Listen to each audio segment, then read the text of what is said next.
Hello everybody. I want to show you a variation of the ribbon rose. This will be not folded, just gathered with a running stitch. Super easy. And here I'm just showing you a project that I made. One is a bit of a long, sort of narrow table runner, and the other one is a square. And these are individual roses that I made by hand, and then I stitched each one together by hand. And some of them I put a bead in the center, and I just had a lot of fun. And you can do this yourself at home. It's just a really wonderful therapeutic project. And you don't have to use these bright wild colors like I did. You can use earth tones or only pinks or only purples or really anything you want.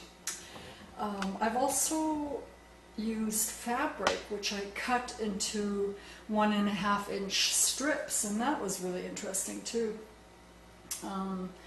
Unfortunately, one of my cats, or a couple of my cats, peed on one of these. I'm not sure why they did that. I was very upset. Had to take it to the dry cleaner, and it was never quite the same. But anyway, maybe they're just upset that I spent too much time with my art.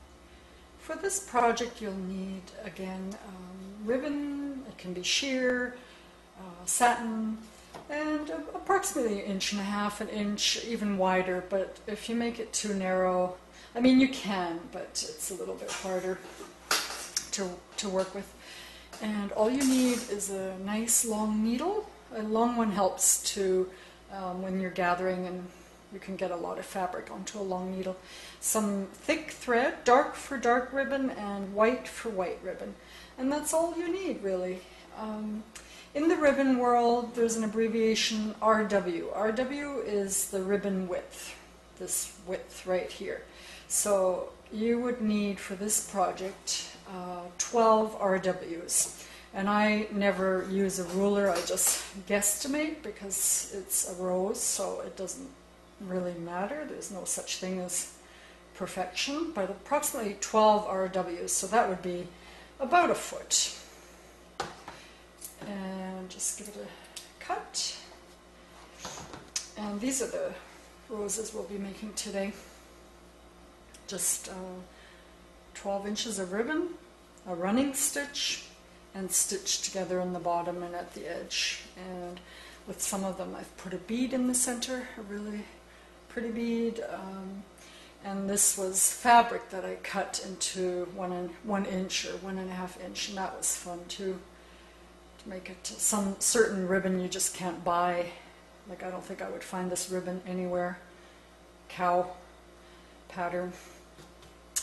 Okay, just make sure your thread is long enough to make a running stitch across the ribbon, and make sure there's a knot at the end. Very simple. Now, start by making a back stitch so that your first stitch is secure. Later on, when you gather the ribbon, you don't want the thread to come falling out or pull out. There you go. Now, depending on your stitch, if it's a long stitch, it'll create a totally different rose than if you make small, short stitches. So in this case, I'm making a long one. Long running stitch. See how a long needle comes in handy for this. And just keep going till you get to the end. Shouldn't take too long. Don't poke yourself. Okay. You can pull the ribbon a little bit as you go. Okay. Now, before you do any knotting or tying off, gather your fabric to create your rose, and just gather the 2 ends. Looks a little bit sloppy here, but just get those 2 ends. From the back is actually the easiest. And make sure you've gathered it. And then sew these 2 ends together. The 2 ends that you cut. With a secure back stitch. And what I always do is I sew these two edges. I make a little running stitch across the two edges. Give it a clean finished look. There we go. I gather that a little bit as well, and then another back stitch, and we're pretty well done. And a knot,